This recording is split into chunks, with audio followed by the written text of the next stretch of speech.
Hello, fellow patriots. My name is Jess McVay. I'm running for the office of Kent County Recorder of Deeds as a Libertarian. I'm also the candidate for the Independent Party of Delaware, so my name will appear on the ballot with 2 party labels. My goal tonight is to tell you a little bit about who I am, tell you about the Libertarian Party and the alternative candidate experience, and talk a little bit about the Recorder of Deeds race. Let me start by telling you a little bit about myself. I'm a dentist by profession. I practice part-time in Dover. I was a lifelong Republican until March of this year when I left the Republican Party and joined the Libertarian Party. I felt the Republican Party's big government actions no longer meshed with their small government rhetoric. Granted, the Democrats are a bit worse, but you know what they say about the lesser of 2 evils. It's still evil. I write a blog called Ex-Arrowman, so if you want to find out what I really think, just go to www.jessmcvay.com. My son Will and I have just started hosting a weekly 1-hour internet radio show as well, so you can get to know us both a little bit better by tuning into Radio Free America on Blog Talk Radio each Monday evening at 6 p.m. If you missed the live broadcast, you can listen anytime to the recorded podcast. The web address for the radio show is also listed on my website. I've been a Dover resident for the past 11 years, but I'm not a Delaware native. I spent 21 years in the Air Force Dental Corps and retired in 2001 with Dover as my last assignment. My wife, Mary Pat, is a registered nurse, and we met back in 1980 when we were both stationed at Travis Air Force Base in California. We've been married 29 years, and we have 2 grown children. As some of you may know, I'm not the only candidate in my family this year. My wife is running for Kent County Levy Court at Large, and my son Will is chairman of the Kent County Libertarian Party, and he's running for the state representative for the 32nd District. Our daughter Erin is the holdout in the family. She takes absolutely no interest in politics. I'm hoping that will change soon. She just graduated from college and started working at National Geographic in D.C. With her first job comes her first real paycheck. If she needs a reason to think politics matters, maybe when she sees what the government takes out of that paycheck every month, maybe that'll do the trick, you think? So why am I here? Well, I'm here for the same reasons that most of you are here. I'm mad as hell, and I'm not going to take this anymore. Thank you.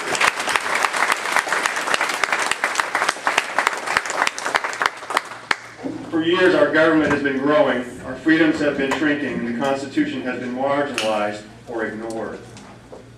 It used to happen slowly and gradually. Many of us hardly noticed. Now the change is in our face, and the pace has accelerated. We have Barack Obama to thank for that, and I really think we should thank him. Thank you. Thank you, Mr. President, for opening our eyes. Thank you for awakening this movement of American patriots from our complacent slumber. Thanks to you, we've rediscovered the wisdom and the genius of the Founding Fathers. We've begun to channel their vision and their dedication to freedom. We are just the latest generation to pick up the banner of liberty, to preserve America for our children, just as the founders fought to preserve the dream for their posterity. How many of you have heard someone say lately, I never used to be that interested in politics, but things are getting so bad lately that we have to do something. I have to do something. Maybe you've said that yourself. I know Russ has said those words. So have Alex and Teresa and most of the rest of the 912 Executive Committee. I know I probably heard a dozen or more first-time candidates, citizen candidates, come to this very podium and say those words, or words to that effect. Glenn Urquhart has said those words. Brent Wangan has said those words. And though not a first-time candidate, Christine O'Donnell has said those words. I've said those words. And that's why I'm here. That's why my family is involved and engaged. If not us, then who? If not now, when? That's why I've been coming to these 912 meetings since last November. That's why I attended the first 912 rally in D.C. over a year ago. I hate crowds. But I've never been so happy to be in the middle of a mob in my life.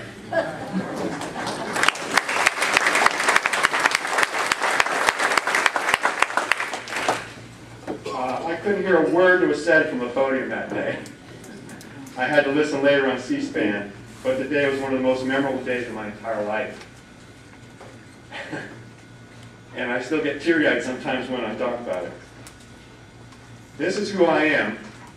You know me because I'm guessing I'm just like you. That's why we come here. So what's a libertarian? Well, the first thing I have to tell you is that the lib of libertarian does not stand for liberal. It stands for liberty. Hopefully there are a few of you out there who didn't understand that at first who like me a little bit better already. Liberty as in life, liberty, and the pursuit of happiness. Liberty as in the founding fathers. The Libertarian Party was founded in 1971 as an alternative to the Republicans and the Democrats. The Libertarian Party is the third largest party in the United States, though we are a distant third in terms of numbers compared to the major parties.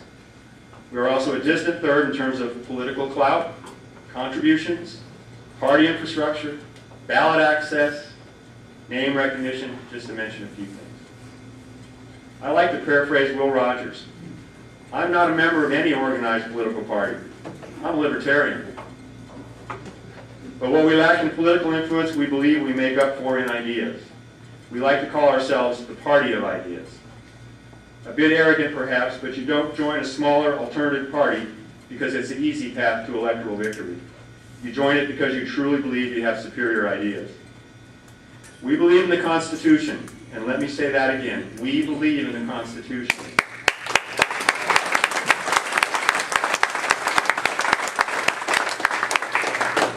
We don't believe in all the amendments.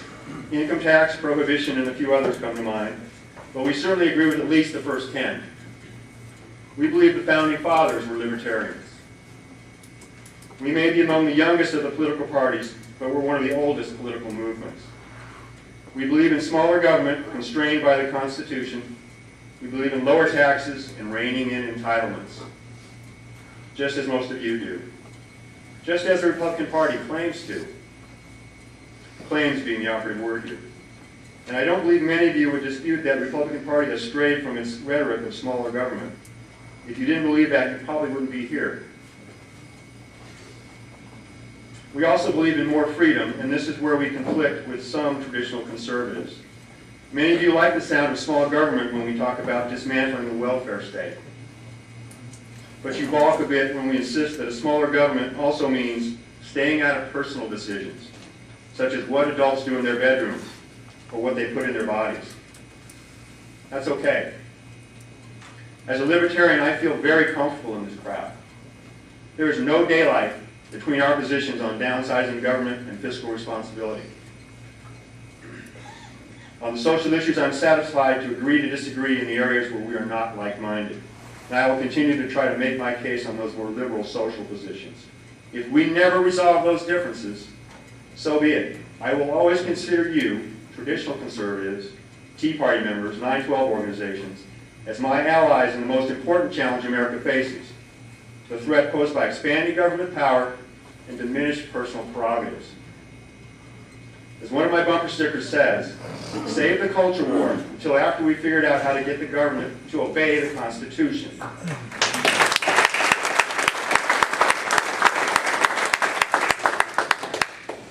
Now, I've heard some reactions from this group to previous libertarian speakers, and I'm afraid you're very predictable. Let me save someone out there the trouble by saying this. You know, I agree with everything you say, and I like you better than the Republican or the Democrat, but I won't vote for you because you can't win. We hate that. Of course we can't win if you keep thinking that way. If you keep throwing out the best choice in favor of the second best choice, of course we'll never win. Stop treating the election like a lottery. The goal isn't simply to pick the winning numbers. The goal isn't simply to have bragging rights the day after the election that you were clever enough to pick the winner. What good is picking the winner if you don't even think the winner was the best choice? The other thing we hate to hear, and again, I'm saving someone the trouble here, you guys are just spoilers. If I vote for you, you won't win. My second choice candidate will be deprived of my vote and he won't win. By voting for you, I ensure victory to the guy that I really hate. You're arguing in favor of strategic voting. shunning the candidate who you yourself favor so as to ensure the win of a less qualified candidate. What's up with that? We suggest an alternative approach. In the words of John Quincy Adams, always vote for principle, though you may vote alone, and you may cherish the sweetest reflection that your vote is never lost.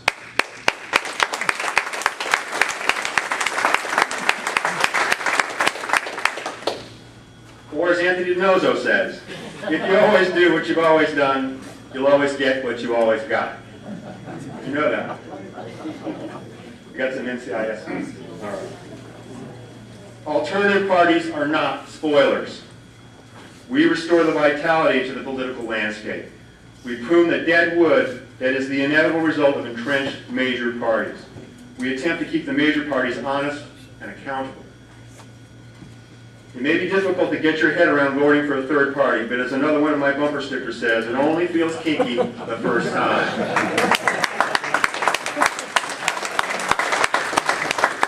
Please don't rule us out. Please take a serious look. Remember some of the third parties from the past. Some were actual political parties, some were more social movements. Either way, their impact on history was tremendous. Try not to see us as spoilers or troublemakers. Consider what some of these alternative voices accomplished and how they were perceived in their day. David couldn't win, not against Goliath. Martin Luther King fought an entrenched political system armed only with ideas. Would the world be better off if this guy had simply packed up his shopping bags and headed for home? And I'm going to quote Jim Rash, our Senate candidate, "The first patriot always stands alone." And then there were these guys, the ultimate third party. Anybody think they should have just accepted the status quo and not made so much trouble?